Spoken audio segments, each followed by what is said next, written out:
السلام علیکم ورحمۃ اللہ وبرکاتہ، نحمده ونصلی علی رسولہ الکریم، اما بعد فاعوذ باللہ من الشیطان الرجیم، بسم اللہ الرحمن الرحیم، رب اشرح لی صدری ویسر لی امری واحلل عقدۃ من لسانی یفقہوا قولی۔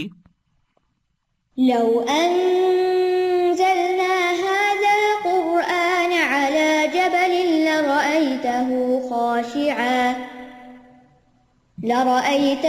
خاشعا متصدعا من خشية الله وتلك الأمثال نضربها للناس لعلهم يتفكرون۔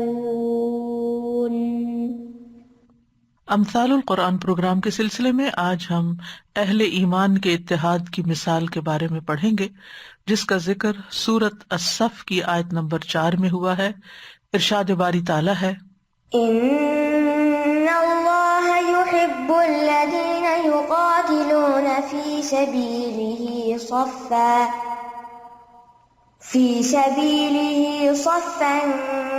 كأنهم بنيان مرصوص۔ بے شک اللہ ان لوگوں سے محبت کرتا ہے جو اس کے راستے میں صف بنا کر جنگ کرتے ہیں، گویا کہ وہ ایک سیسا پلائی ہوئی عمارت ہوں۔ یہ مثال سورۃ الصف کی ابتدائی آیات میں بیان ہوئی ہے۔ اس سورت کے آغاز میں اللہ تعالیٰ فرماتے ہیں، سبح للہ ما فی السماوات وما فی الارض وہو العزیز الحکیم۔ اللہ کی تسبیح کی ہے ہر اس چیز نے جو آسمانوں اور زمین میں ہے، اور وہ زبردست خوب حکمت والا ہے۔ اور پھر فرمایا، اے لوگو جو ایمان لائے ہو، تم وہ بات کیوں کہتے ہو جو کرتے نہیں ہو؟ اللہ کے نزدیک یہ بڑی ناراضگی والی بات ہے کہ تم وہ کہو جو تم کرتے نہیں۔ اس کے بعد اس آیت کے بارے میں اللہ سبحانہ وتعالیٰ مومنوں کو پسندیدہ عمل کے بارے میں بتاتے ہیں۔ ان آیات کے شان نزول کے بارے میں حدیث میں آتا ہے، عبداللہ بن سلام کہتے ہیں کہ ہم رسول اللہ صلی اللہ علیہ وسلم کے چند صحابہ آپس میں بیٹھے ہوئے تھے، بیٹھ کے بات چیت کر رہے تھے۔ ہم نے کہا کہ اگر ہم جان پاتے کہ کون سا عمل اللہ کو زیادہ پسند ہے تو ہم اسی پر عمل کرتے رہتے۔ یعنی ایک اور جگہ پر آتا ہے کہ موت تک وہی کرتے رہتے، یعنی جو چیز اللہ تعالیٰ کو پسند ہو۔ تو اللہ سبحانہ وتعالیٰ نے یہ آیات نازل کر دی، فَأَنزَلَ اللَّهُ تَعَالَى سَبَّحَ لِلَّهِ مَا فِي السَّمَاوَاتِ سے آگے تک۔ اور پھر وہ بات کیوں کہتے ہو جو کرتے نہیں، یعنی اگر تم نے یہ کہا ہے تو پھر اب کرنا بھی ہوگا، کہ مومن کا قول اور فعل ایک جیسا ہوتا ہے۔ اللہ تعالیٰ کو قول و فعل میں تضاد سخت ناپسند ہے، اسی لیے فرمایا کبر مقتا عند اللہ ان تقولوا ما لا تفعلون، کہ اللہ تعالیٰ کو وہ بات سخت ناپسند ہے۔ اور مقت کہتے ہیں کسی سے سخت بغض اور عناد رکھنے کو، سخت ناراض ہونے کو، بیزار ہونے کو۔ یعنی اللہ سبحانہ تعالیٰ کے نزدیک وہ بات بڑی بیزاری والی ہے کہ تم جو کہو اس پر عمل نہ کرو، جو تم کرتے نہیں وہ بس صرف باتیں کرتے رہو۔ اور اس کے بعد اللہ تعالیٰ نے اس عمل کو بیان کیا جو اللہ تعالیٰ کو بہت پسندیدہ ہے، اور وہ کیا کہ صف بستہ ہو کر اللہ کے راستے میں جد و جہد کی جائے۔ تو چونکہ پچھلی آیات کا تعلق جہاد سے تھا، اس لیے جہاد ہی کی مثال یہاں پر بیان کی گئی۔ ارشاد باری تعالیٰ ہے، ان اللہ یحب الذین، بے شک اللہ تعالیٰ محبت رکھتا ہے ان لوگوں سے۔ یحب، علماء کہتے ہیں کہ اللہ تعالیٰ کا بندے سے محبت کرنا، اس سے مراد اللہ کا بندے سے راضی ہو جانا ہے، خوش ہونا ہے، اس کی تکریم کرنا ہے، اللہ تعالیٰ کے ہاں اس کے مقام کا بلند ہونا ہے۔ اور اس سے یہ بھی پتہ چلتا ہے کہ اللہ سبحانہ وتعالیٰ واقعی محبت بھی کرتا ہے، بندوں سے راضی بھی ہوتا ہے۔ یعنی ایسے خوش قسمت لوگ اس پلانٹ میں ہیں جن سے اللہ تعالیٰ محبت کرتا ہے اور جن کے عمل سے وہ راضی اور خوش ہو جاتا ہے۔ مسلمانوں میں سے بعض گروہوں کا یہ عقیدہ ہے کہ نہیں، اللہ تعالیٰ محبت نہیں کرتا، اور محبت کرنا ایک کمزوری کی علامت ہوتی ہے، لہٰذا ہم اللہ تعالیٰ کی طرف اس کو منسوب نہیں کر سکتے۔ لیکن جب ایک بات صریح نص سے ثابت ہو جاتی ہے تو پھر اس کا انکار بھی نہیں کر سکتے، اس صفت کو جھٹلا بھی نہیں سکتے۔ اللہ سبحانہ وتعالیٰ کی صفت ہے ودود، کہ وہ بہت زیادہ محبت کرنے والا ہے۔ تو محبت کرنا کمزوری نہیں ہوتی، محبت کرنا ایک خوبصورت جذبہ ہوتا ہے. اور پھر یہ ہے کہ بندوں کی محبت اور اللہ تعالیٰ کی محبت میں تو بہت بڑا فرق ہے، کیونکہ لیسا کمثلہ شیء، اس جیسی تو کوئی چیز ہے ہی نہیں، اس کی صفات جیسی صفت کسی انسان کے اندر پائی ہی نہیں جاتی. بہرحال ہمارا یہ عقیدہ ہے اور ایمان ہے کہ اللہ تعالیٰ اپنے بندوں سے محبت کرتا ہے، اور اس کا اظہار سورۃ المائدہ میں بھی ہوتا ہے، یحبہم ویحبونہ، کہ اہل ایمان اللہ تعالیٰ سے محبت کرتے ہیں اور اللہ تعالیٰ ان سے محبت کرتا ہے. یحبہم، وہ ان سے محبت کرتا ہے، ویحبونہ، اور وہ اس سے محبت کرتے ہیں. اور آئندہ بھی ایسا ہوتا رہے گا. یعنی یہ صرف صحابہ کرام کے بارے میں یا فرسٹ جنریشن کے بارے میں بات نہیں ہے، یہ سب کے لیے ہے. اور حقیقت یہ ہے، حدیث سے ہمیں پتہ چلتا ہے کہ اللہ تعالیٰ جس بندے سے محبت کرتا ہے پھر اللہ تعالیٰ مخلوق کے دل میں اس کی محبت ڈال دیتا ہے. رسول اللہ صلی اللہ علیہ وسلم نے فرمایا، جب اللہ تعالیٰ کسی بندے سے محبت کرتے تو جبریل علیہ السلام کو بلاتے ہیں. اگرچہ یہ حدیث بہت دفعہ آپ نے سنی ہوگی، لیکن مجھے اس حدیث کو پڑھنا اور اس کو بیان کرنا بہت ہی اچھا لگتا ہے. یعنی مجھے اس حدیث سے ہی محبت ہے. تو جب اللہ تعالیٰ کسی بندے سے محبت کرتے ہیں تو جبریل علیہ السلام کو بلاتے ہیں اور ان سے فرماتے ہیں، بے شک میں اپنے فلاں بندے سے محبت کرتا ہوں، تم بھی اس سے محبت کرو. تو جبریل علیہ السلام حاملین عرش میں اس کا چرچا کر دیتے ہیں. آسمان والے حاملین عرش کی ملی جلی آوازوں کا شور سنتے ہیں تو ساتویں آسمان والے بھی اس شخص سے محبت کرنے لگتے ہیں. یعنی پہلے جبریل، پھر حاملین عرش، پھر ساتویں آسمان والے، پھر ہر آسمان والے، یعنی محبت آہستہ آہستہ ہر آسمان پہ اتار دی جاتی ہے، یہاں تک کہ اس کی مقبولیت آسمانی دنیا تک آ جاتی ہے. پھر اس کا ذکر زمین پر اتر آتا ہے، پھر زمین والے اس سے محبت کرتے ہیں. اب ہو سکتا ہے کہ آپ کہیں کہ کوئی شخص ایسا نہیں کہ جس سے سبھی محبت کرتے ہوں، تو اس زمین والوں سے مراد پھر کیا ہے؟ زمین کے اندر جو مخلوقات رہتی ہیں وہ، اور انسانوں میں سے وہ جو اللہ سے محبت کرتے ہیں پھر وہ اللہ والوں سے بھی محبت کرتے ہیں، کیونکہ پیغمبروں کی بھی شدید مخالفت ہوئی. جبکہ پیغمبر اللہ تعالیٰ کے محبوب بندے ہوتے ہیں تو مراد اس سے یہ ہے کہ اہل ایمان جو اللہ سے محبت رکھتے ہیں، کیونکہ اللہ سے محبت کرنا ایمان کا تقاضا ہے. والذین آمنوا اشد حبا للہ، اور جو شخص اللہ سے محبت کرتا ہے تو پھر یہ نہیں ہو سکتا کہ اللہ تعالیٰ اس سے محبت نہ کرتا ہو. اور جو اللہ سے محبت کرتا ہے پھر وہ ایسے کام بھی کرے گا کہ جن سے اللہ تعالیٰ محبت کرتا ہے، کیونکہ جو محبت کرتا ہے اس کا دل چاہتا ہے کہ اس سے بھی محبت کی جائے. یعنی جس سے ہم محبت کرتے ہیں ہم اس سے جواباً محبت ہی چاہتے ہیں. تو پھر کون ایسا ہوگا جو اللہ تعالیٰ سے محبت کرے اور پھر جواباً یہ نہ چاہے کہ اللہ تعالیٰ بھی اس سے محبت کرے؟ تو پھر وہ ان کاموں میں لگ جاتا ہے جن سے اللہ تعالیٰ محبت کرتا ہے. تو یہاں پر وہ کام بتایا گیا کہ جو کاموں میں سے بہت ہی افضل کام ہے اور جس کی وجہ سے اللہ تعالیٰ اپنے بندوں سے محبت کرتا ہے، اور وہ ہے اللہ کے راستے میں قتال. یقاتلون فی سبیلہ، فی سبیلہ یعنی اس کی خاطر اور اس کی اطاعت میں. اور قتال جو ہے یہ جہاد فی سبیل اللہ کی ایک قسم ہے اور جہاد کی چوٹی ہے. جیسا کہ آپ جانتے ہیں کہ جہاد کی مختلف اقسام ہیں، کلام کے ساتھ جہاد، مال کے ساتھ جہاد، خواہش نفس کے خلاف جہاد، شیطان کے ساتھ جہاد، دنیاوی لذتوں، شہوات اور شبہات کے خلاف جہاد. لیکن یہاں اس آیت میں جس جہاد کا ذکر کیا گیا وہ قتال ہے جو میدان جنگ میں ہوتا ہے یا باقاعدہ ایک لڑائی کی شکل میں ہوتا ہے، اور جو اس کا مقصد ہے کرنے والے کا وہ صرف اللہ کی رضا ہے. نہ مال غنیمت، نہ کشور کشائی، نہ دنیا کمانا ہے اس جہاد کا مقصد، اور نہ ہی اپنے جھنڈے لہرانا ہے، بلکہ اللہ کے دین کی گواہی دینا اور اللہ کی راہ میں جان دینا ہے. تو اللہ سبحانہ وتعالیٰ سے جو محبت کرتا ہے پھر وہ اللہ سبحانہ وتعالیٰ کے راستے میں اپنی قیمتی چیزیں پیش کرتا ہے. لن تنالوا البر حتى تنفقوا مما تحبون، یعنی بندہ پھر اللہ کی محبت میں اپنی محبوب چیزوں کو قربان کر سکتا ہے، اپنی نیند قربان کر سکتا ہے، اپنی اولاد کو، اپنے گھر بار کو، اپنے وطن کو، اپنے آرام کو، سکون کو، صحت کو، ہر چیز کو.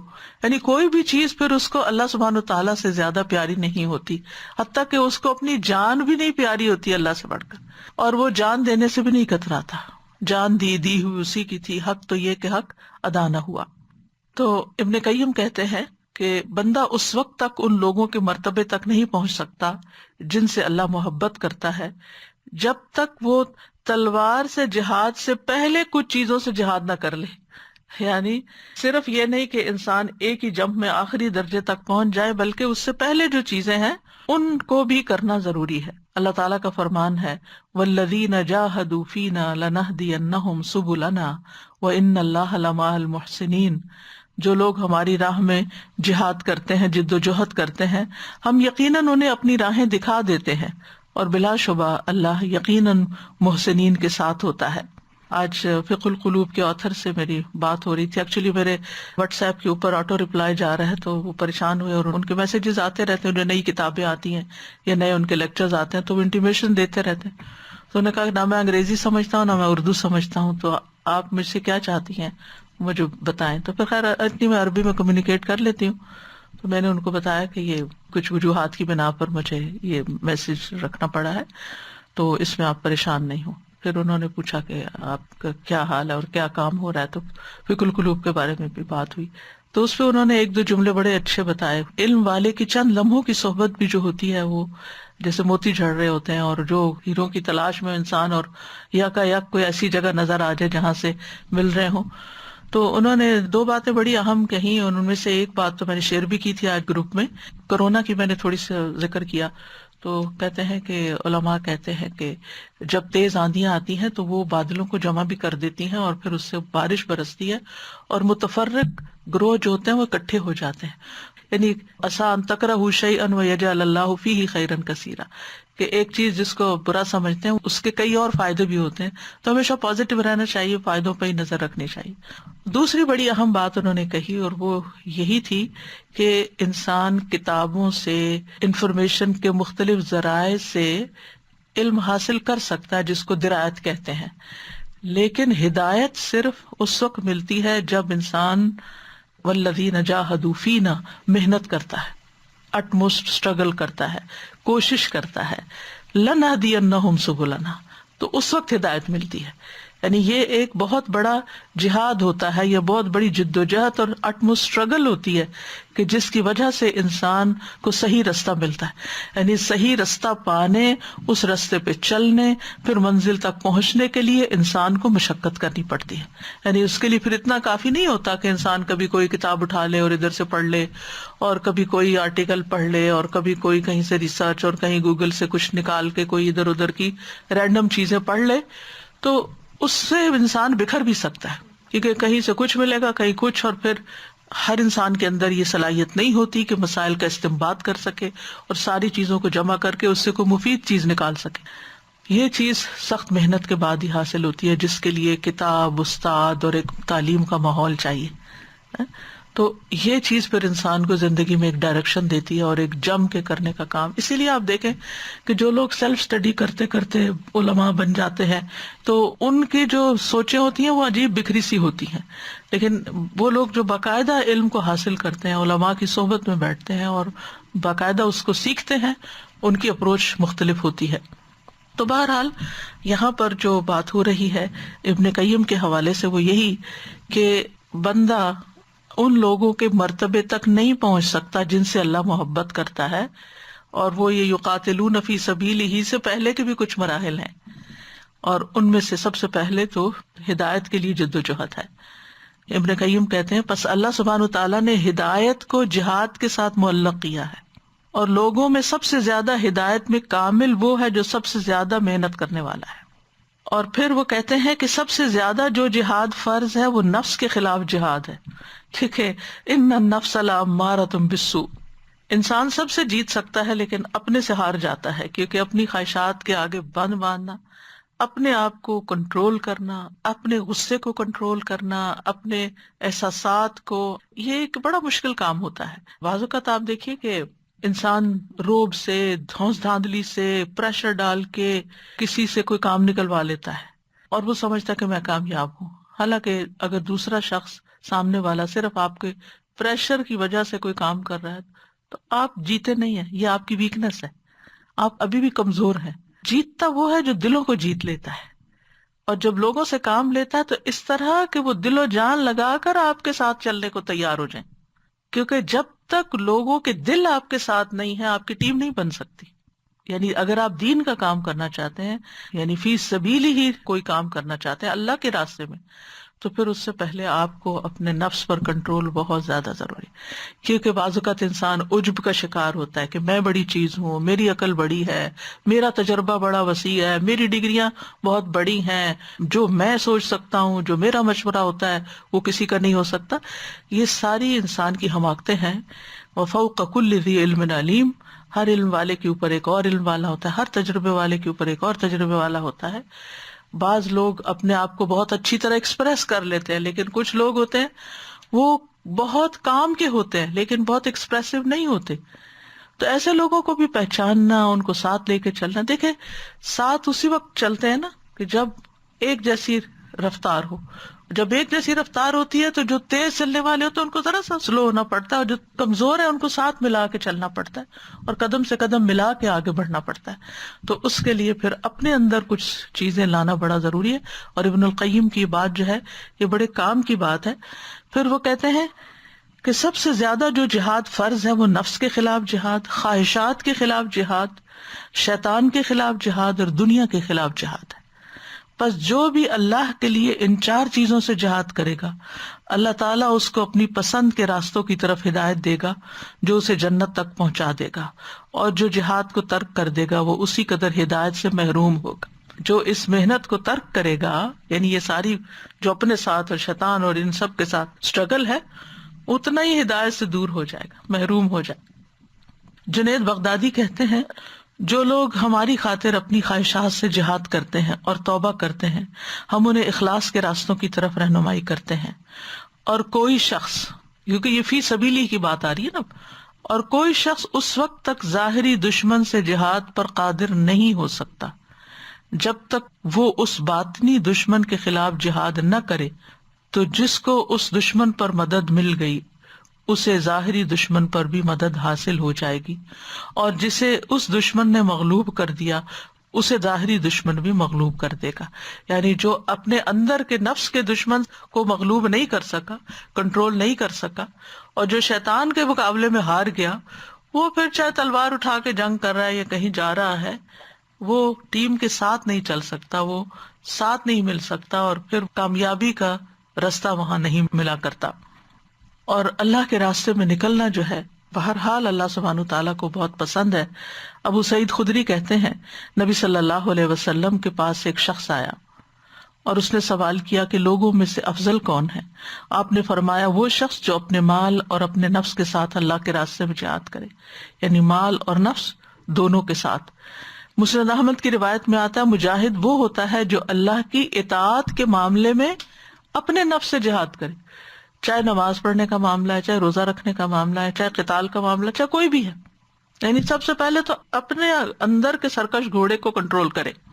نبی صلی اللہ علیہ وسلم سے دریافت کیا گیا کہ مومنوں میں سے کون ایمان والا ہے؟ آپ نے فرمایا جو شخص اللہ کی راہ میں اپنی جان اور اپنے مال سے جہاد کرتا ہے. یہاں پر آپ دیکھیے کہ اوپر میں لوگوں میں سے افضل اور یہاں مومنوں میں سے کامل ایمان والا، یعنی ایمان کا کمال ہے یہ. اور جنت میں بلند درجات کس کے لیے ہیں؟ رسول اللہ صلی اللہ علیہ وسلم نے فرمایا بے شک جنت میں 100 درجے ہیں جو اللہ نے اپنے راستے میں جہاد کرنے والوں کے لیے تیار کر رکھے ہیں، اور ان 2 درجوں میں اتنا فاصلہ ہے جتنا آسمان اور زمین کے درمیان ہے. اتنے بلند مرتبے ہیں، کیونکہ یہ سب سے مشکل کام ہے. اپنے نفس کی قربانی بھی مشکل ہے اور اپنی جان دینا بھی بڑا مشکل کام ہے. یعنی موت جو ہے وہ ایک خوفناک تصور ہے، لیکن جب انسان اللہ کے راستے میں جان دیتا تو وہی تصور ایک خوشگوار تصور ہو جاتا ہے. اور اسی لیے اللہ تعالیٰ ایسے لوگوں کو مردہ نہیں کہتا. ان لوگوں کو جو اللہ کے راستے میں مارے جائیں ان کو مردہ نہ کہو، بلکہ وہ زندہ ہیں. پھر فرمایا کہ کس طرح قتال کرتے ہیں؟ صفاً، صف بنا کر. صف صاد فا فا سے ہے، اس کا مطلب ہوتا ہے کسی چیز کو خط مستوی پر کھڑا کرنا. جیسے انسانوں کو ایک صف میں کھڑا کر کے ایک لائن میں کھڑا کرنا، یا ایک لائن میں درخت لگانا، یا کسی بھی چیز کو ایک لائن میں کر دینا، یعنی لائن اپ کر دینا، یوں کر دیں. اور صف ہموار میدان کو کہتے ہیں. گویا وہ ایک صف کی طرح ہے، جیسے صف ہموار ہوتی ہے تو ہموار میدان صف کہلاتا ہے. جیسے سورۃ طٰہٰ میں آتا ہے نا فَيَذَرُهَا قَاعًا، قاع کہتے ہیں میدان کو، صفا ہموار میدان. لا تَرَىٰ فِيهَا عِوَجًا وَلَا أَمْتًا، جس میں نہ کوئی ٹیڑھا پن عوج، ولا امتا، اور نہ کوئی ٹیلا، کچھ بھی نہیں، اسٹریٹ، بالکل اسموتھ. اور صفوف وہ اونٹنی جو زیادہ دودھ دینے کی وجہ سے 2 یا 3 برتن بھر دے، یا وہ جو دودھ دونے کے وقت اپنی ٹانگوں کو ایک قطار میں کھڑا کر دے، اسٹریٹ کر دے۔ اور صفصاف بید کے درخت کو کہتے ہیں۔ بید آپ نے کبھی دیکھی ہوگی، کین جو ہوتی ہے، تو آپ دیکھیے کہ وہ کس طرح اسٹریٹ ہوتے ہیں، تو یہ صفصاف کہلاتی ہے۔ تو یہاں پر کیا ہے؟ صفن، صف بناتے ہیں، اور جیسا کہ نماز کی صف ہوتی ہے۔ صف بنانے کا مقصد کیا ہے؟ کہ ڈسپلن رہے انتظامی امور کے حساب سے۔ دوسرا یہ کہ ہر کوئی اپنی جگہ پر ہو جہاں وہ فٹ آتا ہے، یعنی ہر ایک کی اپنی ذمہ داری اور وہ اپنی ذمہ داری پوری کر رہا ہو۔ یعنی اس کا یہ مطلب نہیں کہ جب کوئی کام اللہ کے راستے میں کیا جائے تو صرف لائن بنانا ہی سیکھیں آپ، وہ تو پہلی چیز ہے، یعنی ڈسپلن تو پہلی چیز ہے۔ اس کا مطلب یہ ہے کہ ہر چیز اپنی اپنی جگہ پر ہو، ہر ایک کی ذمہ داری وہی ہو جو اس کے نبھانے کے لائق ہے، اور جس کو جو ذمہ داری دی جائے وہ اس پہ گڑ جائے، اس پہ جم جائے۔ اور اگر وہ اس پہ جمے گا نہیں، جیسے جنگ احد میں ہوا، تو پھر نتیجہ سب جانتے ہیں۔ تو صف کا لفظ بیسیکلی منظم ہونے، یعنی آرگنائزڈ ہونے سے کنایا ہے۔ نمازیوں کی صف کے لیے بھی آتا ہے، فرشتوں کی بھی صف ہے، وَإِنَّا لَنَحْنُ الصَّافُونَ، اور میدان جنگ میں جو لشکر حاضر ہوتا ہے اس کے لیے بھی صف کا لفظ آتا ہے۔ اور آپ نے دیکھا ہوگا کہ جو مختلف فوجیوں کی پریڈز وغیرہ ہوتی ہیں اس میں صف بندی اور ڈسپلن کس طرح اس کا مظاہرہ کیا جاتا ہے۔ اگر آپ دیکھیں تو پریڈ کا کیا مقصد ہے؟ لیفٹ رائٹ کرتے رہے اور پاؤں اٹھاتے رکھتے رہے، لیکن وہ پوری ایک تربیت ہوتی ہے ڈسپلن قائم کرنے کی۔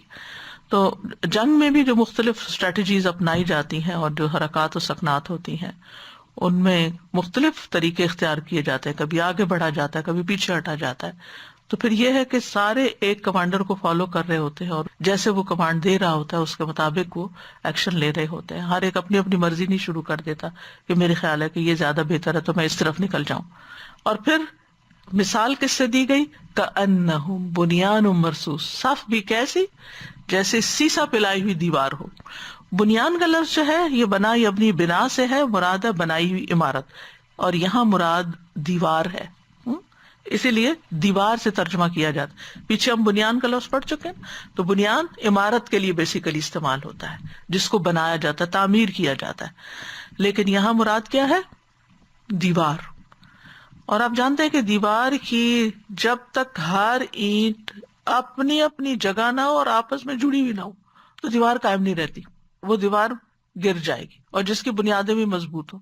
اگر کسی بنیاد پہ دیوار نہ اٹھائی جائے، اسٹریٹ زمین کے اوپر دیوار اٹھا دی جائے تو وہ دیوار بھی قائم نہیں رہتی۔ تو بنیان مرصوص یعنی ایسی دیوار جس کو نہ اکھاڑا جا سکے اور نہ ہی اس کے اندر کوئی رخنا ہو کہ کوئی اور چیز اس کے اندر گھس سکے یا اس کو کوئی توڑ سکے یا اس کو ٹیڑھا کر سکے، یعنی ایسی صف سے نبٹنا آسان نہیں ہوتا۔ اسی لیے سورۃ انفال میں آتا ہے کہ جو شخص منظم فوج کشی کی صورت میں صف سے اپنی جگہ چھوڑ کے بھاگ نکلتا ہے، یعنی میدان جنگ چھوڑ کے بھاگتا ہے، یعنی اپنی جگہ چھوڑ دی، اس نے بھاگنے لگ گیا، تو اللہ کے غضب کے ساتھ لوٹتا ہے، اور اس کا ٹھکانہ جہنم، کبیرہ گناہوں میں سے اس کو شمار کیا گیا۔ فقد باء بغضب من اللہ ومأواہ جہنم وبئس المصیر، تو وہ اللہ کا غضب لے کر لوٹا اور اس کا ٹھکانہ جہنم ہے، اور وہ بہت ہی برا ٹھکانہ ہے۔ تو بنیان مرصوص کا لفظ بھی آیا ہے۔ مرصوص کا لفظ جو ہے رس سے ہے، را صاد صاد، رس۔ رس کہتے ہیں دو چیزوں کو باہم ملا کے جوڑ دینا۔ رساس بیسیکلی سیسا کو کہتے ہیں، لیڈ۔ کأنہم بنیان مرصوص، جیسا وہ سیسا پلائی ہوئی دیوار ہو۔ آپ نے سنا ہوگا حرم کے امام کہتے تراسو، یعنی صفیں درست کرو، تراسو فی الصلاۃ، یعنی اپنی صفیں جو ہیں وہ بالکل ساتھ جڑ جاؤ۔ اور عربی میں ترسیس المرأہ کہتے ہیں اپنے نقاب کو جب وہ فکس کرتی ہے، یعنی وہ کوئی چیز آگے پیچھے ہلتی جلتی نہیں، جیسے آج کل آپ اپنے ماسک فکس کرتے ہیں۔ تو پتھروں اور اینٹوں سے بنی ہوئی دیوار جو ہوتی ہے، یعنی صرف اینٹیں نہیں بلکہ جہاں کہیں رکھنا ہو، پہلے زمانے میں سیمنٹ اور اس طرح کی چیزیں تو عام نہیں تھی، تو مختلف طریقے اختیار کیے جاتے تھے عمارت کو مضبوط کرنے کے یا دیوار مضبوط کرنے کے، جیسے ذوالقرنین نے کی تھی، لوہے کی چادریں اور پھر اس کے اوپر پگھلا ہوا تانبا ڈیلا تھا۔ تو ایسے ہی جو مضبوط قلعے بنائے جاتے یا ایسی دیواریں بنائی جاتی جن کو خاص طور پر مضبوط کیا جاتا، تو پہلے زمانے میں ان کے اوپر دیوار چن کے پھر اس کے اوپر سیسا انڈیل دیا جاتا، جس سے اس کے سارے رختے بھر جاتے اور وہ بالکل ایک ہو جاتی، جیسے سیمنٹڈ دیوار ہوتی ہے۔ ابن عباس کہتے ہیں کہ پتھر کو پتھر پہ رکھا جاتا ہے، پھر ان کو چھوٹے پتھروں کے ساتھ مضبوط کیا جاتا ہے۔ آپ نے بھی دیکھا ہوگا کہ یہ اینٹیں بنانے کا رواج تو اب آیا نا، پہلے تو پتھروں پہ پتھر رکھے جاتے تھے، لیکن پتھر سارے برابر کے نہیں کٹتے تھے عام طور پر، تو جب ان کے درمیان کو رکھنا آتا تو چھوٹے پتھر سے ان رخنوں کو پر کر دیا جاتا اور اس طرح وہ دیواریں خوب مضبوط ہو جاتی۔ مراد اس سے یہی ہے کہ ایک دوسرے کے ساتھ پیوست عمارت، یعنی ایسی عمارت جو ایک دوسرے کے ساتھ جڑی ہوئی ہو، اس میں کوئی سوراخ نہ ہو، کوئی روشن دان نہ ہو، کوئی دراڑ نہ ہو، کوئی کمزوری نہ ہو، یعنی ایسی عمارت جو گویا کہ سیمنٹ سے بنی ہوئی ہے اور اوپر پلستر بھی کر دیا گیا ہے اور اوپر پینٹ بھی کر دیا گیا ہے، بالکل ہموار ہے، جہاں بعض اوقات کیل بھی نہیں ٹھونکا جا سکتا، اس کے لیے بھی آپ کو ڈرل کرنا پڑتا ہے۔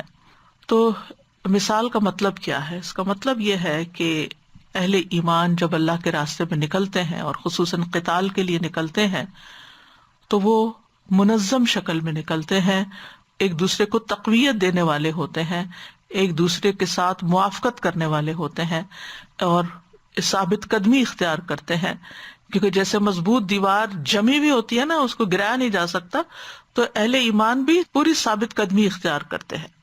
جس طرح عمارت میں کوئی اختلاف نہیں ہوتا، اسی طرح اللہ کے حکم میں وہ آپس میں اختلاف نہیں کرتے، یعنی اللہ کا حکم آتا ہے اور اس کے اوپر چل پڑتے ہیں، اطاعت کرتے ہیں۔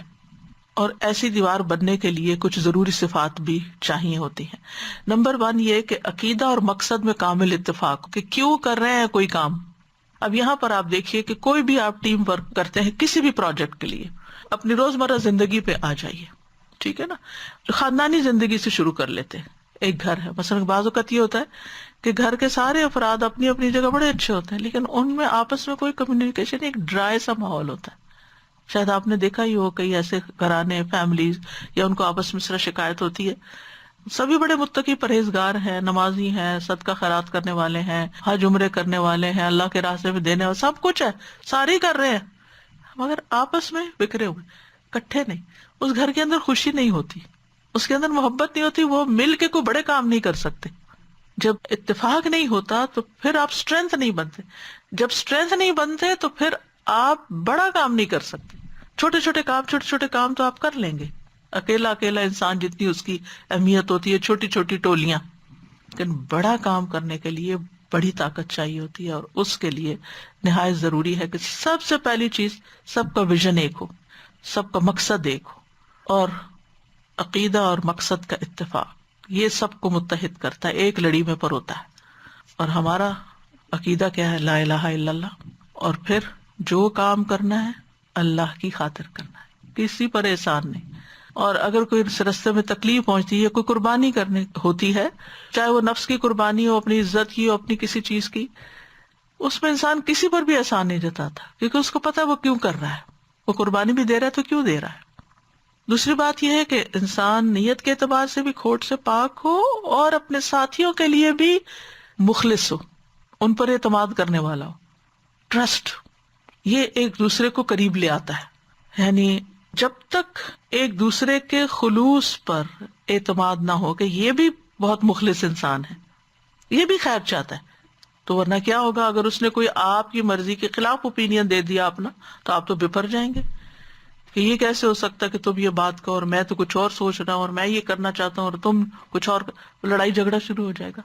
لیکن اگر یہ ہو کہ ٹھیک ہے، اگر یہ اختلاف رائے رکھتا ہے لیکن یہ بھی مخلص بندہ ہے، یہ بھی سچا ہے، یہ بھی خیر خواہ ہے، تو آپ کا دل اس کے لیے بڑا ہو جائے گا، اور آپ اس کی رائے کو بڑے اچھے طریقے سے سنیں گے، توجہ کریں گے، ایک دم ریجیکٹ نہیں کر دیں گے کہ نہیں تم غلط کہتے ہو، جو میں کہہ رہا ہوں وہ صحیح ہے، وہ تم سمجھو۔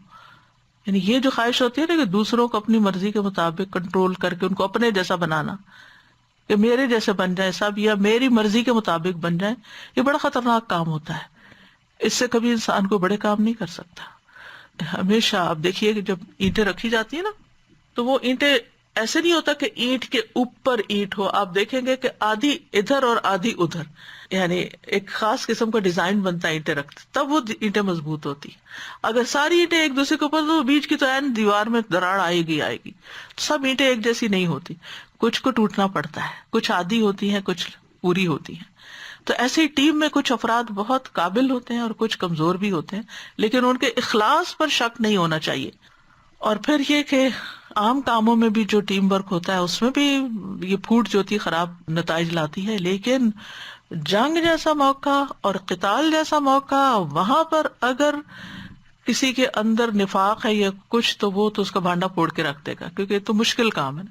یعنی جتنا کوئی مشکل ٹاسک ہوتا ہے نا، اتنا ہی زیادہ انسان کے اندر اخلاص کی ضرورت ہوتی ہے، اتنی ہی زیادہ اعتماد کی ضرورت ہوتی ہے، اتنی زیادہ اس دیوار کو سپورٹ کرنے کی ضرورت ہوتی ہے کہ یہ دیوار نہ گرنے پائے، کیونکہ اگر یہ گر گئی تو سب کچھ ختم ہو جائے گا.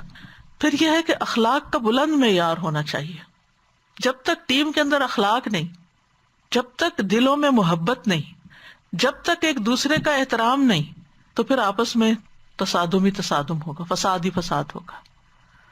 اگر آپس میں محبت ہوگی نا تو کسی کی تلخ بات بھی میٹھی لگے گی، اس کو بھی آپ نگل جائیں گے، کوئی بات نہیں. اور جب کسی کے اندر بلند اخلاق ہوتا ہے نا تو دوسرے کو وہ حقیر سمجھ کے بات نہیں کرتا، دوسرے کو بے وقوف سمجھ کے بات نہیں کرتا، دوسرے کو نالائق سمجھ کے بات نہیں کرتا، دوسرے کو غلط سمجھ کے بات نہیں کرتا. پھر وہ بات کرتا ہے اس طریقے سے کہ وہ سپورٹ کر رہا ہے، وہ مدد کر رہا ہے، وہ آپ کا ہاتھ پکڑنا چاہتا ہے، وہ آپ کے ساتھ ملنا چاہتا ہے، وہ آپ کے ساتھ مل کے آپ کو اسٹرینتھ دینا چاہتا ہے، اپنی اسٹرینتھ میں اضافہ کرنا چاہتا ہے. تو وہ عزت اور احترام کا ہر حال میں خیال رکھے گا. بلنٹ ہونے کے نام پر آپ بدتمیزی نہیں کر سکتے، اس سے ٹیم کبھی نہیں جڑتی. یعنی مثلاً آپ بہت اچھا کام کرتے ہیں اور آپ صرف کانفیڈنٹ نہیں، اوور کانفیڈنٹ ہو گئے. کانفیڈینس تو اچھی بات ہے کہ اچھا ہو کام کے اندر، جو کر رہے ہیں آپ کو پورا یقین ہو کہ آپ ٹھیک کر رہے ہیں. لیکن اگر آپ اوور کانفیڈنٹ ہو جاتے ہیں، ضرورت سے زیادہ کانفیڈینس دکھانے لگتے ہیں اور دوسروں کو ذلیل کرنا شروع کر دیتے ہیں، تو آپ سمجھے کہ آپ اپنے مقصد میں ناکام ہو گئے، آپ کا مقصد پورا نہیں ہوگا. کیونکہ جب دلوں میں دراڑیں آ جاتی ہیں تو بڑے مقاصد پیچھے رہ جاتے ہیں. اور پھر چوتھی چیز جو ہے وہ ہے مقصد کو حاصل کرنے کا پکا ارادہ، کہ مقصد حاصل کرنا، نظر اس پہ ہو، جس کی نظر اس چیز پہ ہوگی کہ میں نے یہ کام کر کے چھوڑنا ہے، یہ تو کرنا ہی کرنا ہے نا. اب وہ راستے میں اس کو ہچکولے آئے، اس کو تیر لگے، اس کا خون بہے، اس کا مال جائے، اس کی عزت مجروح ہو، کچھ ہو، وہ پرواہ ہی نہیں کرتا کہ کیا جا رہا ہے میرا. کہتے جب اللہ ہی کے راستے میں مرنا ہے تو کس پہلو پہ گر کے مروں گا تو اس سے کیا فرق پڑتا ہے. جب اللہ کے راستے میں سب کچھ اپنا قربان کر رہے ہیں اپنے مقصد کو پانے کے لیے، تو پھر یہ تو باتیں بہت چھوٹی اور بہت ہی حقیر ہوتی ہیں کہ اس نے مجھے یہ کہہ دیا، اور پھر وہ کسی میٹنگ سے نکل کے پھر آپس میں غیبتیں شروع کر دی، پھر اس کے بعد یہ کہ وہی بات بار بار سوچے جا رہی، اس بندے نے مجھے یہ کیوں کہہ دیا تھا. سارا دن وہی پریشانی سر پہ مسلط رکھ کے اپنی ساری صلاحیت کو گنوانے والی بات ہوتی ہے. تو جس کی نظر اس پہ ہوتی ہے نا کہ میں نے کام نکلوانا ہے، میں نے یہ کام ٹھیک کرنا ہے. جیسے آپ دیکھیں بلی کو کبھی آپ نے شکار کرتے ہوئے دیکھا ہوگا کوئی چیز، تو کس طرح وہ اپنے آپ کو سمیٹ لیتی ہے اور چپ، یعنی اس کی وہ پوزیشن دیکھنے کی ہوتی ہے جب اس نے اٹیک کرنا ہوتا ہے چوہے پہ یا کسی چیز پہ نا، اور اس کے پاؤں کی چاپ کیسی ہوتی ہے اور اس کی نگاہ کہاں ہوتی ہے. نگاہ ادھر ادھر نہیں ہوتی ہے، نگاہ اپنے شکار پر ہی ہوتی ہے چاہے کچھ ہو رہا ہو. اور پھر جب دیکھتی ہے کہ اینگل صحیح ہے تو اٹیک کر دیتی ہے اور وہ اپنے مقصد میں کامیاب ہو جاتی ہے. ورنہ آپ دیکھیں جنگلی جانور شکار کیسے کر سکتے ہیں اگر وہ ادھر ادھر دیکھتے رہے، کون آیا پیچھے، کون ہے ادھر، کیا وہ کیا کر رہا ہے، وہ کیا کر رہا ہے، میں کروں کہ نہ کروں، آئے کوئی مجھے نہ اٹیک کر دے. ایسی چیزوں سے پھر کام نہیں بنتا. تو یہاں پر اس مثال میں اللہ تعالیٰ نے ان لوگوں کی صفات بیان کی ہیں جن سے اللہ تعالیٰ محبت کرتا ہے، اور ان میں سے نمبر 1 کیا ہے کہ وہ اپنی جانیں بچانے والے نہ ہوں بلکہ جانیں لگانے والے ہوں، جان کی پرواہ نہ کرنے والے ہوں بلکہ جان و مال قربان کرنے والے ہوں. اور جو جان مال قربان کر سکتا ہے نا وہی اللہ کے راستے میں نکل کے کامیاب ہو سکتا ہے. دوسرا یہ کہ فی سبیل ہی کام کرنے والے، صرف اللہ کی خاطر کام کرنے والے، جان بھی دے تو کسی پہ احسان نہ ہو، مال بھی دے تو کسی پہ احسان نہ ہو، مجھے صرف اللہ کی رضا، اللہ کی محبت چاہیے. جس کو تھوڑا سا مال لگا کے اللہ کی محبت مل جائے، عرش الہی کے مالک رب العرش العظیم کی محبت مل جائے، خالق کی محبت مل جائے، اس سے بڑی کیا چیز ہو سکتی. ہاں لوگوں کی توجہ حاصل کرنے کے لیے ہم قربانیاں کرتے ہیں، وائے کیا ملتا ہے ہمیں لوگوں کی نگاہ میں بڑا بننے کے لیے کہ اس کی محبت مل جائے، وہ مجھے چاہنے لگے، یہاں سے مجھے کچھ فائدہ حاصل ہو جائے. نہیں، کچھ بھی نہیں ملتا. انسان آج محبت کریں گے نا، کل آپ ان کی مرضی کے خلاف کوئی کام کرنے گے تو وہ ان کی نظروں سے گر جائیں گے، تو کیا فائدہ ہوا. لیکن اگر اللہ کے لیے کچھ قربان کریں گے، بندوں کو پتہ بھی نہ ہو، کوئی دیکھنے والا نہ ہو، کوئی قدر کرنے والا ہی نہ ہو، بلکہ الٹا الزام تراشی کر رہے ہو کہ آپ تو فراڈ کر رہے ہیں اور آپ تو دھوکہ دے رہے ہیں. کیونکہ یہ نہیں ہوتا کہ آپ جب اللہ کے راستے میں لگے تو شیطان چین سے بیٹھ جائے. وہ پہلے تو آپ کو برگلاتا بیٹھ جاؤ، جب آپ نہیں بیٹھتے تو پھر ساروں کو برگلانے لگتا. اس کے دل میں وسوسہ ڈالے گا، اس کے دل میں ڈالے گا، دیکھو یہ تو اپنے آپ کو بڑا بنانے کے لیے یہ کام کر رہا ہے، اس کے ساتھ تم تعاون نہیں کرنا. یعنی کہ نیگیٹو رخ یا منفی چیزیں آپ کو دکھانے لگے گا. تو ان سب چیزوں سے بھی اوپر اٹھنے کی ضرورت ہے. تو صرف اللہ کی خاطر کرنا، کوئی کچھ بھی کہتا رہے کرتا رہے. تیسری چیز یہ ہے کہ صفن، نظم اور ترتیب کے ساتھ. یہ نہیں کہ بس جذبہ آ گیا، جوش آ گیا، اللہ کے راستے میں کام کرنا، نہ آؤ دیکھا نہ تاؤ اور کود پڑے میدان میں. نہ کوئی تربیت، نہ کوئی ٹریننگ، نہ کوئی اسکل، نہ کوئی اسلحہ، نہ کوئی ٹولز، کچھ بھی نہیں. کیا ہے جی، اللہ کے راستے میں نکلے. یہ کیا بات ہوئی؟ آپ کو معلوم ہے نا صحابہ کرام کیسے نکلا کرتے تھے، کتنی اس کی پریکٹس کرتے تھے، اپنے جانوروں کو کتنا تیار کرتے تھے اور اپنی تلواروں کو کتنا تیز کرتے تھے. اور یعنی وہ ایسے ہی نہیں نکل پڑتے تھے. اس معاشرے کے اندر یہ کردار ویسے بھی موجود تھا، لیکن اسلام نے آ کر اس کو اور چمکا دیا. چوتھی چیز ہے آپس میں یکجان ہونا. نمبر 1 اسٹرگل ہے، نمبر 2 اللہ کی خاطر اسٹرگل، نمبر 3 آرگنائز اسٹرگل، اور نمبر 4 آپس میں ایک یکجان، ایک جسم کی طرح، ایک دوسرے سے محبت، ایک دوسرے پر اعتماد. جیسے بنیان مرصوص میں کوئی رکھنا نہیں ہوتا، ان میں بھی کسی قسم کا کوئی رکھنا نہیں پایا جاتا. جیسے بنیان مرصوص اپنی جگہ سے ہلتی ہی نہیں، یہ بھی اپنے میدان سے، اپنے کارزار سے ایک قدم ادھر سے ادھر نہیں ہوتے جب تک ان کا مقصد پورا نہ ہو جائے. تو بہت ہی زبردست مثال ہے جو اللہ سبحانہ وتعالیٰ نے دین کا کام کرنے والوں کے لیے بیان کی ہے کہ جب تک یہ لوازمات پورے نہیں ہوتے نا، تو صرف ٹیگ لگا لینا ہم اللہ کی خاطر بڑے مخلص ہیں، بڑی محنت کرتے ہیں، اور ہیپ ہیزرڈ کوششیں کوئی ادھر کوئی ادھر کی، اور کوئی طریقہ نہیں، کوئی سلیقہ نہیں، اور کوئی اس کے بہتر نتائج نہیں، تو پھر اجر بھی اس کے مطابق ہی ہوگا. جب آپ یہ سارے تقاضے پورے کرتے ہیں تب ہی اس مقام کو پہنچتے ہیں جو اللہ تعالیٰ نے آپ کے لیے رکھا ہے. تو بہرحال ہمیں اس کی مثالیں بھی ملتی ہیں کہ جب مسلمانوں کے اندر یہ صلاحیتیں تھیں. صحابہ کرام اور نبی صلی اللہ علیہ وسلم کی سیرت کو تو آپ بہت زیادہ پڑھتے ہی رہتے ہیں، لیکن مجھے صلاح الدین ایوبی کے بارے میں کچھ جاننے کا موقع ملا. گب ایک مشہور اورینٹلسٹ ہیں، انہیں انگریزی کے علاوہ عبرانی، عربی اور آرامی زبانیں بھی آتی تھیں. تو انہوں نے اسلام اور اسلامی تاریخ کا بہت مطالعہ کیا، وہ ساری زندگی یہی کچھ پڑھتے رہے.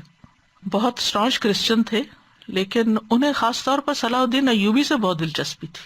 تو انہوں نے سلطان اور سلطان کے 5 کنٹمپریریز جو تھے ان کے بارے میں خوب اسٹڈی کی، جن میں ابن ابی طے، ابن الاثیر، قاضی بہاؤدین ابن شداد، اماد الدین اور القاضی الفاضل. یعنی کسی انسان کو سمجھنا ہو تو اس کے ساتھیوں یا اس کے دور کے لوگوں کو بھی سمجھنے کی ضرورت ہے. یعنی جب تک آپ پورے کانٹیکسٹ میں چیز کو نہیں دیکھتے تو صرف ایک شخصیت کو اجاگر کرنے سے بات پوری نہیں سمجھ میں آتی. تو پروفیسر گب نے صلاح الدین ایوبی سے متعلق جتنے بھی سورسز تھے ان سب کا گہرا مطالعہ کیا، اور اس کے بعد جو نتیجہ نکالا وہ لکھتے ہیں کہ اسلام کی تاریخ میں صدیوں کے بعد یہ منظر دکھائی دیا کہ ایک مسلم حکمران مسلسل 3 سال تک جنگ کے میدان میں اپنی فوجوں کے ساتھ رہ کر ایک مستعد دشمن کا مقابلہ کرتا رہا. یعنی کوئی عام دشمن نہیں تھا، بہت آرگنائزڈ طاقتور دشمن تھا. صلاح الدین ایوبی اگرچہ کوئی بہت بڑے جنگی ماہر یا کوئی خاص تجربہ کار حکمران نہیں تھے، یعنی کوئی بیک گراؤنڈ ایسا نہیں تھا، اس کے باوجود ان کی غیر معمولی کامیابی کا راز ان کی یہ صلاحیت تھی کہ وہ صلیبی حملہ آوروں کے خلاف اپنی قوم کے مختلف عناصر یعنی جو لوگ تھے اور ان کی باہم متصادم سیاسی قوتوں کو ایک محاذ پر یکجا اور متحد کر سکتے. یعنی خلاصہ کیا نکلا کہ ان کی ساری کوششیں جو تھی ان میں جو سب سے اہم چیز نظر آتی ہے وہ یہ کہ سب کو وہ ساتھ لے کے چلے تھے، اتحاد، ون ورڈ، جس کے لیے اللہ تعالیٰ نے مثال دی. اگر قرآن کو کوئی سمجھے اور اس پر عمل کرے، وہ کسی بھی دور میں ہو، کوئی بھی ہو، کامیابی اس کے لیے. اور پھر ہر شخص کی اپنی اپنی صلاحیت اور اپنے اپنے چیلنجز ہوتے ہیں. ان کے چیلنجز بہت بڑے تھے، لہٰذا اس کے مطابق اللہ نے ان کو قوت بھی دی. ایک عام سا بندہ بھی اگر اللہ کے راستے میں نکلتا ہے اور کمزور سا بھی انسان ہے، لیکن اگر ان تقاضوں کو پورا کرتا ہے تو اس کی کمزوریاں جو ہے وہ پر ہو جاتی ہیں. وہ لکھتے ہیں کہ ان کے اندر جو ذاتی صلاحیتیں تھیں، بے غرض، فیاض، کھلے دل والے، دینے والے، سادگی، تواضع، ہمبلنس، ایمانداری اتنی بڑی ہوئی تھی. یعنی یہ خاص کوالٹیز اتنی زیادہ تھیں کہ موافق اور مخالف دونوں ہی ان کا اعتراف کرنے پہ مجبور ہو گئے. ہر ایک نے ان کو مان لیا.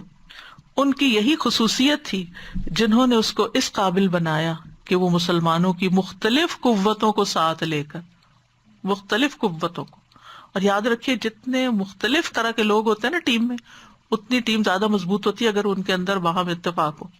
مختلف قوتوں کو ساتھ لے کر دشمن کا متحدہ مقابلہ کریں اور کامیاب ہو. یہ خلاصہ ہے ان کے گب کی بات کا. یہ studies on the civilisation of Islam کتاب ہے، اس سے لیا گیا. تو اس میں کوئی شک نہیں کہ کسی بھی قوم کی، کسی بھی جماعت کی، کسی بھی گروہ کی، کسی بھی ٹیم کی، کسی بھی آرگنائزیشن کی سب سے بڑی طاقت اتحاد ہے، اور اتحاد کے ایلیمنٹس قرآن کی اس آیت میں بتا دیے گئے ہیں. اور اتحاد کے لیے ایک دوسرے کا اعتراف کرنا، ان کی صلاحیتوں کو پہچاننا اور اپنے دل کو کشادہ رکھنا، دوسرے کو اس کے مقام پر رکھنا. کسی کے اندر کوئی صلاحیت ہے تو اس کو اکنالج کرنا، اپنی ذات کو نمایاں کرنے کی فکر نہیں کرنا.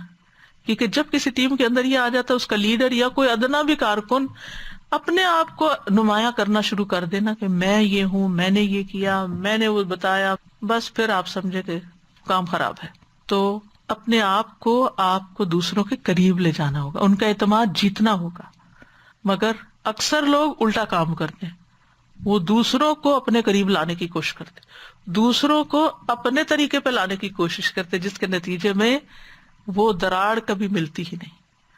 تو اینٹیں جب ایک خاص طریقے سے رکھی جاتی ہیں نا، یعنی مثلا آپ آدھی اینٹ بن جائیں اور وہ دوسرا آپ کا فریق جو ساتھی ہے وہ بڑی اینٹ بن جائے، تو آدھی اور مکمل اینٹ رکھتے رکھتے رکھتے آپ دیکھیں ایسی مضبوط ٹیم بنے گی کہ جو بڑے پیمانے پر خیر جاری کرے. بعض اوقات ایسا ہوتا ہے نا، ہم اپنے گھر میں، اپنی گلی میں، اپنے علاقے میں، اپنے شہر میں، اپنے ماحول میں کام کر کے خوش ہو جاتے ہیں کہ ہم نے بڑا کمال کر دیا، لیکن ہم بڑی پکچر کو سامنے دیکھتے، بڑی ٹیم کے ساتھ نہیں ملنے کا حوصلہ رکھتے.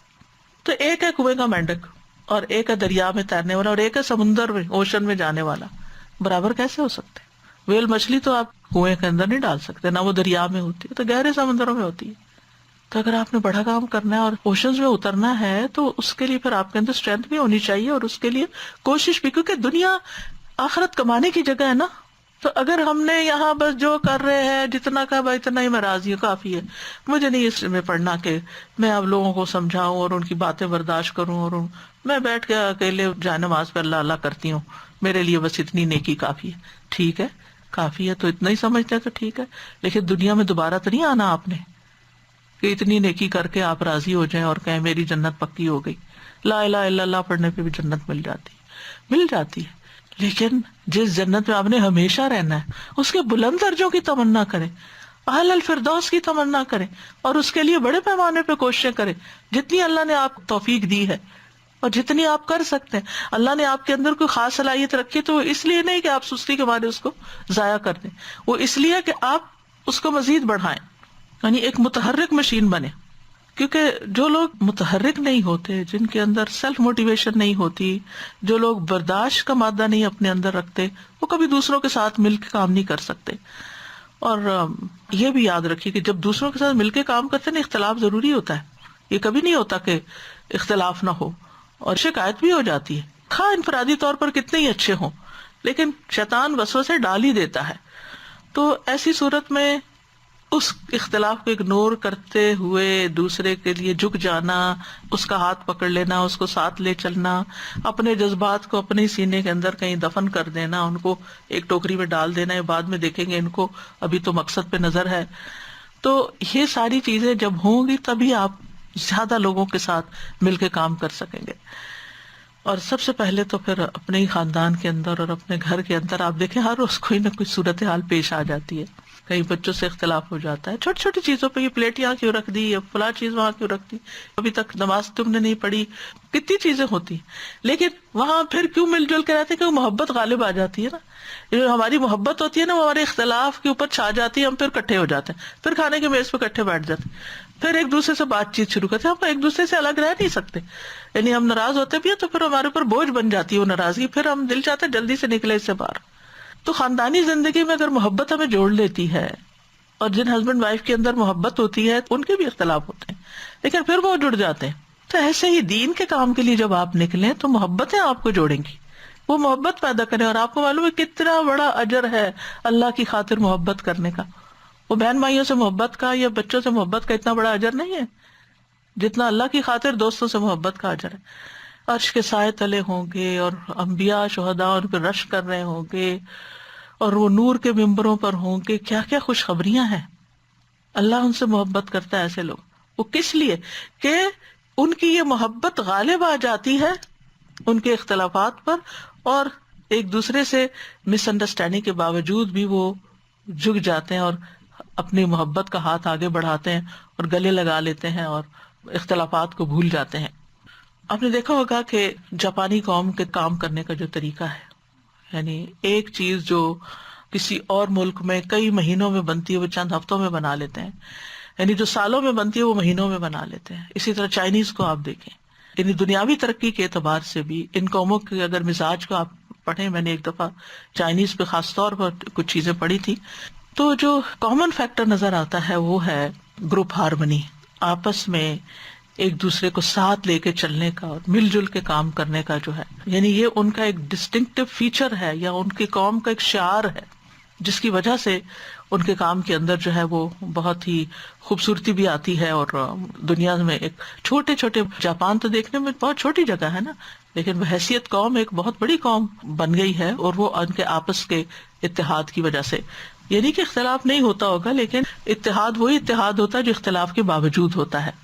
اور آپ دیکھیے زندگی میں انسان 100 بار ایک دوسرے سے جھگڑتا ہے اور 100 بار صلح کرتا ہے، اور گاڑی چلتی رہتی ہے، تو گاڑی چلتی رہنا چاہیے، یعنی کوششیں جاری رہنی چاہیے، تکلیف دہ عناصر کو اگنور کرتے رہنا چاہیے، غصہ، حسد، انتقام اور یہ ساری چیزیں جو ہیں ان کو انسان پیچھے چھوڑ دے۔ آپ دیکھیے کہ حضرت عمر فاروق نے جب حضرت خالد بن ولید کو معزول کیا تھا، اتنا بڑا جرنیل، تو ان کے دل میں ایک رد عمل تو آیا تھا، مگر انہوں نے یہ کہہ کے اپنے آپ کو مطمئن کیا تھا کہ تم جو کچھ کر رہے تھے اللہ سے انعام پانے کی امید پہ کر رہے تھے، تو پھر تم عمر سے کیوں ناراض ہوتے ہو؟ تو انہوں نے حضرت عمر سے شکایت کرنے کی بجائے اور اپنا ایک محاذ الگ قائم کرنے کی بجائے اپنے آپ کو سمجھا لیا اور پھر بھی ساتھ چلتے رہے۔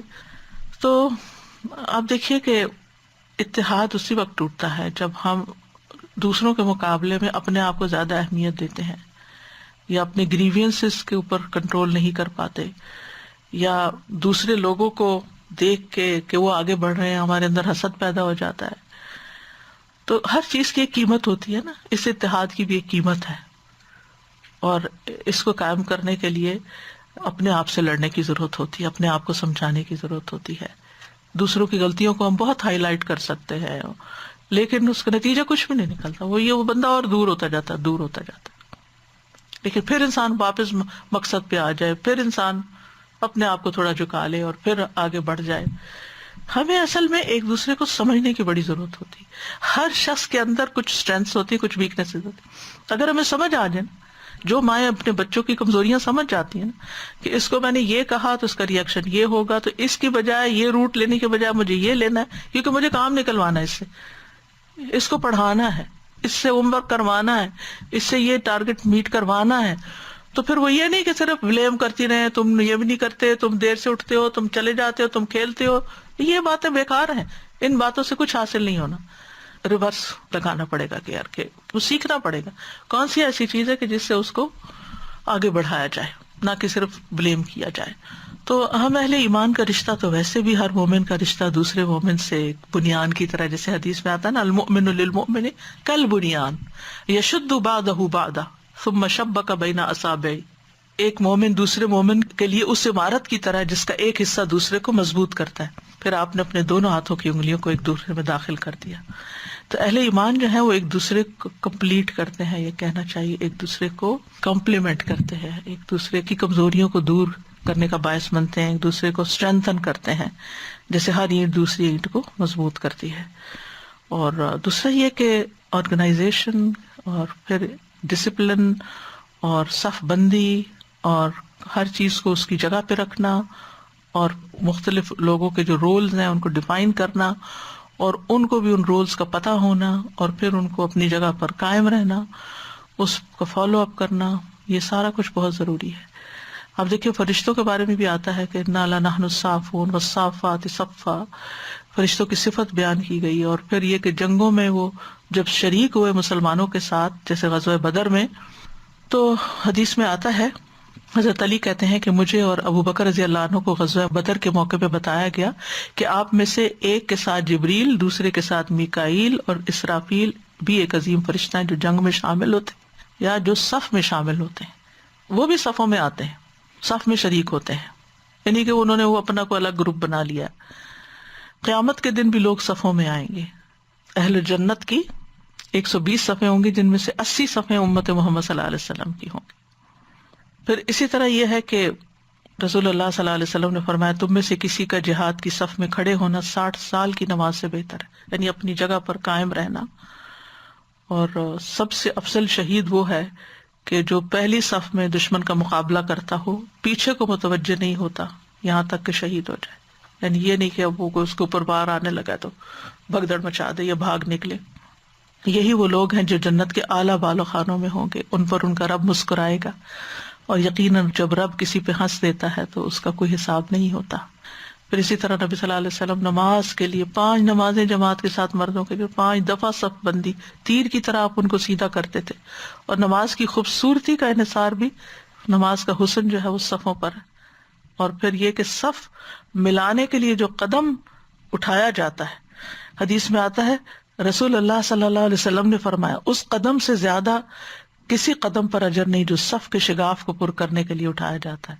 سبحان اللہ، جو صف کا شگاف پر کرنے کے لیے اٹھایا جاتا ہے۔ جو صف ملاتا ہے اللہ اس کو ملاتا ہے، اس کو جوڑتا ہے، اور جو صف توڑتا ہے اللہ اس کو توڑ دیتا ہے۔ دلوں کی درستگی بھی صف کی درستگی پر منحصر ہے۔ نبی صلی اللہ علیہ وسلم نے فرمایا آگے پیچھے نہ ہو، یعنی نماز میں، ورنہ تمہارے دل بھی جڑے نہ رہیں گے۔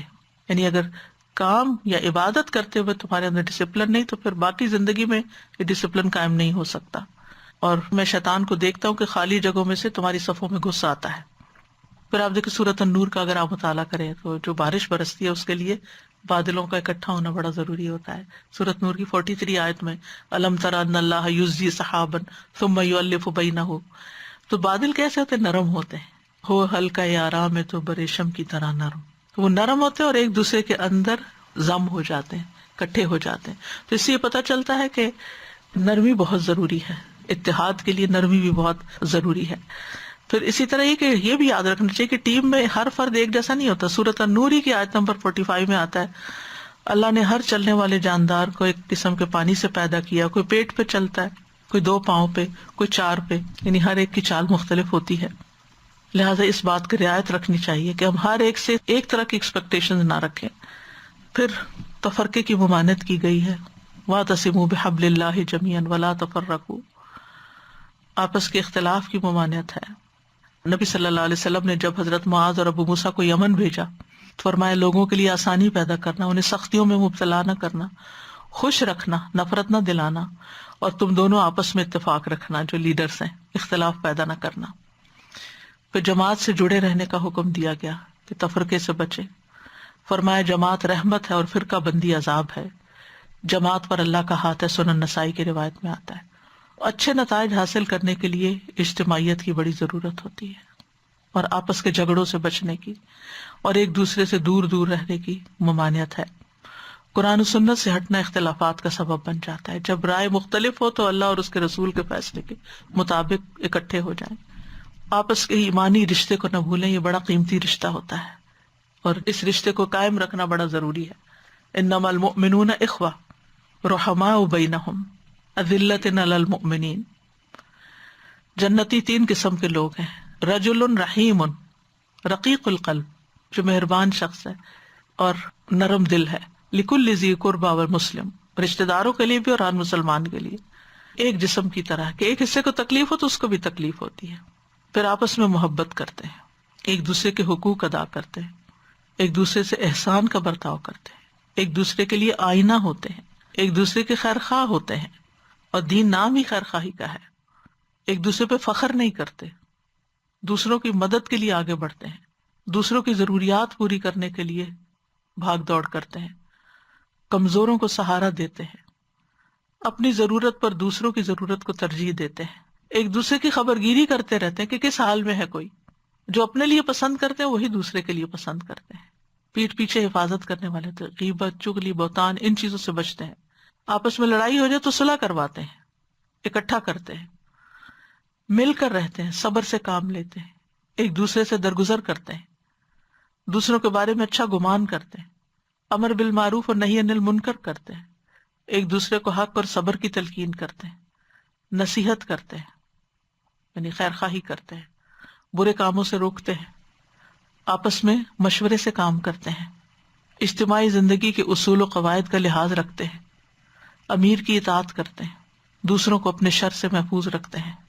تو کرنے کا کام یہی ہے کہ ہم ایک دوسرے کے لیے محبت کے جذبات رکھیں، ایک دوسرے کی عزت و آبرو کا خیال رکھیں، آپس میں بھائی بھائی بن کر رہیں، ایک دوسرے سے حسد، کینہ، بغض وغیرہ نہ کریں، روگردانی سے بچیں، لوگوں سے بے رخی نہ برتیں، روکھے پھیکے نہ رہیں، باہم محبت کو بڑھانے والے کام کریں، تحائف کا تبادلہ کریں، ان کاموں سے بچیں جن سے محبتیں ختم ہوتی ہیں، کسی کو بھی حقیر نہ سمجھیں. آپ دیکھیں چیونٹی کو عام طور پر حقارت کے لیے، چھوٹی چیز کے لیے تشبیہ دی جاتی ہے. کیسے کیسے کمال کرتی ہیں چیونٹیاں، کیسی ذہین ہوتی، کیا کچھ بناتی ہیں. یو نیور نو کہ جس شخص کو آپ سمجھتے یہ کیا کرے گا وہ بھی بہت کچھ کر جائے جو آپ نہ کر سکیں. پھر یہ کہ اللہ کی محبت پانے والے کام کریں ہم سب. اللہ محسنین سے محبت کرتا، متقین سے، تائبین سے، پاک صاف رہنے والوں سے، توکل کرنے والوں سے، صبر کرنے والوں سے، انصاف کرنے والوں سے، اللہ کے راستے میں جد و جہد کرنے والوں سے، فرائض اور نوافل ادا کرنے والوں سے، اللہ کے کلام سے محبت رکھنے والوں سے، کاموں کو خوبصورتی سے کرنے والوں سے اللہ محبت رکھتا ہے.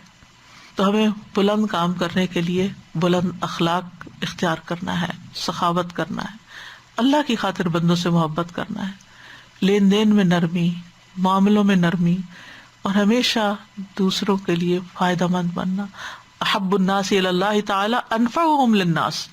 اللہ تعالیٰ کے نزدیک سب سے زیادہ محبوب شخص وہ ہے جو سب سے زیادہ لوگوں کو فائدہ دیتا ہے، اوروں کے لیے فائدہ دینا. تو اللہ تعالیٰ سے دعا کرتے ہیں کہ اللہ ہمارے اندر یہ صفات پیدا کر دے اور ہمیں دوسروں کے لیے خیر پھیلانے والا بنا دے. ربنا اغفر لنا ولاخواننا الذين سبقونا بالایمان ولا تجعل في قلوبنا غلا للذين آمنوا ربنا انك رؤوف رحيم.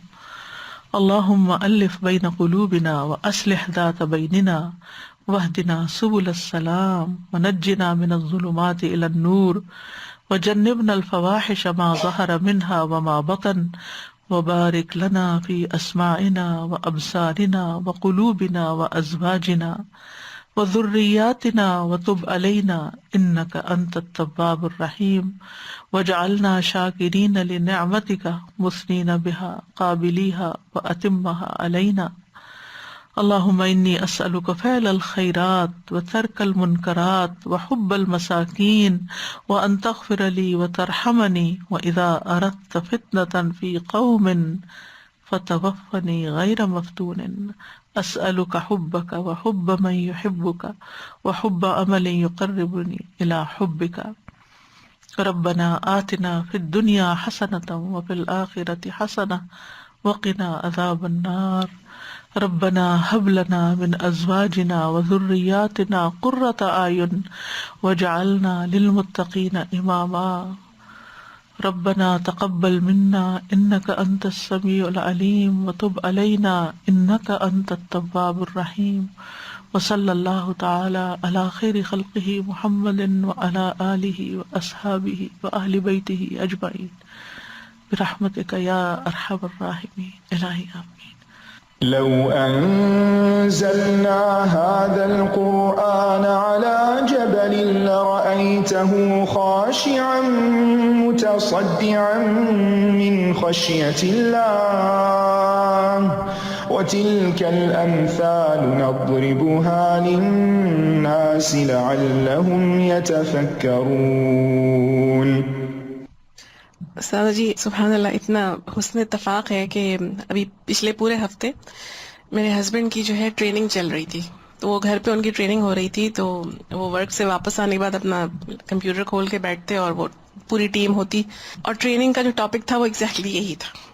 میں سوچ رہی ہوں سبحان اللہ کہ اللہ سبحانہ تعالیٰ نے یہ ساری چیزیں ہمیں جو قرآن کے ذریعے سے بتائی ہیں، ہم اس کو کتنا اپنی دنیا کی زندگی سے الگ کر دیتے ہیں. ہم یہ سمجھتے ہیں کہ دنیا کی تعلیم اور دنیا کی زندگی وہ ایک الگ چیز ہے، دین کی تعلیم وہ ایک بالکل الگ چیز ہے، حالانکہ یہی ساری چیزیں ہر جگہ بتائی جا رہی ہوتی ہیں. یہ ٹیم بلڈنگ اور ٹیم کے افراد کے دنیاوی ساتھ فائدوں کے لیے پھر بھی ہم ٹیم بالکل، بلڈنگ کر ہی لیتے ہیں، بالکل. کیونکہ ہمیں پتہ ہے اس کے بغیر کام نہیں چلے گا، سب کچھ ہم خود نہیں کر تو سکتے. ان کا موضوع جو تھا وہ یہی تھا کہ اب پوسٹ کووڈ جو سینیریوز ڈیولپ ہونے والے ہیں، کہ جس طرح سے آرگنائزیشنز کا حال جو ہے برا ہوا ہے، تو اب کیا کرنا ہے آپ نے کہ آپ نے کم لوگوں سے زیادہ کام لینا ہے. تو اب آپ نے ان کو موٹیویٹڈ کیسے رکھنا ہے، آپ نے ان کو جوڑ کے کیسے رکھنا ہے.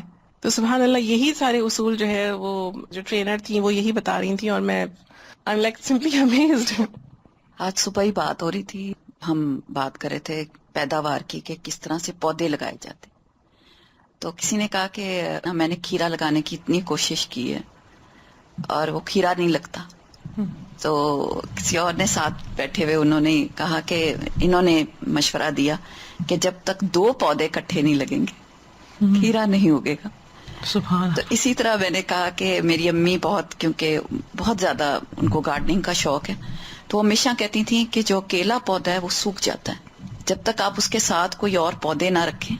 مطلب میری امی باتیں کیا کرتی تھیں پودوں سے کہ بھئی یہ نہ کٹے. انسانوں کا بھی یہی حال ہے. انسانوں کا بھی یہی حال ہے. کوئی بھی لیونگ کریچر ہے، آج کل پرندے دیکھ لیں استاذہ جی، جب وہ آتے ہیں کھانا کھاتے ہیں اور کس طرح سے وہ ایک دوسرے کے ساتھ مل کر اڑتے ہیں، مل کے ہی وہ شام کو واپس آتے ہیں. جتنا ہم اختلاف کریں گے اتنا ہم سب سے پہلے اپنی ذات کو ڈیمیج کرتے ہیں.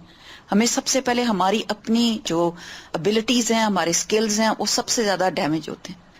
الحمدللہ ریسنٹ کورس لانچز میں ایک کورس ہمارا جو فرائیڈے کا، اس پہ ماشاءاللہ دنیا بھر سے لوگوں نے انرول کیا، اور ٹیم میں اس دفعہ الحمدللہ ہمارے پاس ملیشیا، مالدیوز اور سری لنکا سے انصار شامل ہوئے، کیونکہ ڈفرینٹ ٹائم زون سے اسٹوڈنٹس ہیں تو ڈفرینٹ ٹائم زون سے ٹیم ممبرس بھی الحمدللہ ساتھ دے رہے ہیں. اور مجھے یہی آ رہا تھا خیال ابھی بالکل ابتدائی سٹیجز میں ہم ٹیم کے، دس is such a great reminder, انشاءاللہ I can take it to the team as well, کہ یعنی وہی آپ نے جو بات کہی جو قرآن سے ہم سیکھتے ہیں کہ اتنی زیادہ ویرائٹی ہے لوگوں کے مزاجوں کی، لوگوں کے ٹیلنٹس کی، لوگوں کے ایجوکیشنل بیک گراؤنڈ کی، لوگوں کے لائف ایکسپیرینسز کی، اتنی رچنس ہے. یعنی آپ سوچیں کہ کسی کا کچھ ہے، کسی کا کچھ ہے، وہ ساری اسٹرینتھس مل کے، اینڈ دین اگین جن کو ہم نے بینیفٹ کرنا ہے دین کی خاطر، جو اسٹوڈنٹس ہیں آنے والے، ان کی بھی بہت ویرائٹی ہے. کوئی ہائیلی ایجوکیٹڈ بہت پروفیشنلز ہیں، مشکل سے 2.5 گھنٹے ہفتے میں نکال کے وہ کورس جوائن کرنا چاہتے ہیں، کوئی اسٹے ایٹ ہوم مدرز ہیں، کوئی اولڈ ہیں، کوئی ینگ، یعنی this is such a variety that we have to سرو.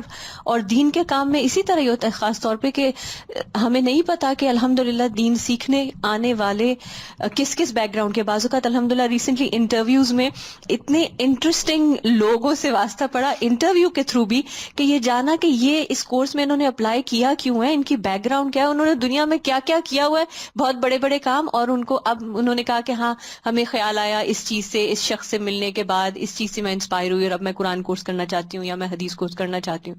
تو آئی واز لائک کہ یہ واقعی جو ابھی ہم نے آج ریمائنڈر ملا ہے یہ شخصیت میں یہ چیزیں ڈیولپ کرنے کا، کہ لوگوں کے لیے ریگارڈ لیس بس انفع بن جائے کہ کیسے ہم نے ان کو نفع دینا ہے. اور پھر اللہ سبحانہ تعالیٰ دلوں میں محبت ڈال دیتے ہیں، اور پتہ بھی نہیں ہوتا کون کون سے اسکلز، کون کون سی اسٹرینتھس ہیں جو ایکسپلور انسان کرتا جاتا ہے. ہمیں نہیں پتا ہوتا بعض اوقات جب کوئی ٹیم ممبر جوائن ان کرتا ہے، ہم صرف ان کی جو بیسک انہوں نے بتایا ہوتا ہے یا ریزیومے اس سے پتہ چل رہا ہوتا ہے okay this is what they have, but when a certain crunch time comes then they show something جو ہمیں پہلے نہ ہمیں پتا ہوتی نہ ان کو پتا ہوتی ہے. اینڈ سبحان اللہ دس از بیوٹیفل. تو اللہ سبحانہ تعالیٰ واقعی ہمیں ایسا بنیان مرصوص بن کر اس دین کی خدمت کرنے کی جب بھی کوئی توفیق دے. چیزیں باہر ملتی ہیں نا، اور ان کو جیسے کوئی مثلاً آپ نے کوئی اسمودی بنانی ہے تو ابتدا میں اس کی کیا شیپ ہوتی ہے، پھر اگلے مرحلے پہ کیا ہوتی ہے، پھر اینڈ ریزلٹ کیا ہوتا ہے. تو پینے کے قابل تو تبھی ہوتی ہے نا جب وہ اپنے سارے مرحلے پورے کر لے، تبھی ذائقہ اس کا کچھ اور بنتا ہے. تو ٹیم میں ابتدا میں لوگ طرح طرح کے آتے ہیں، پھر آہستہ آہستہ ایک دوسرے کو سمجھتے ہیں. پھر تو اس سارے مرحلے میں صبر کی بڑی ضرورت ہوتی ہے کہ ہم ان کو برداشت کرتے رہیں اور ساتھ لے کے چلتے رہیں حتیٰ کہ مزاج مل جائیں.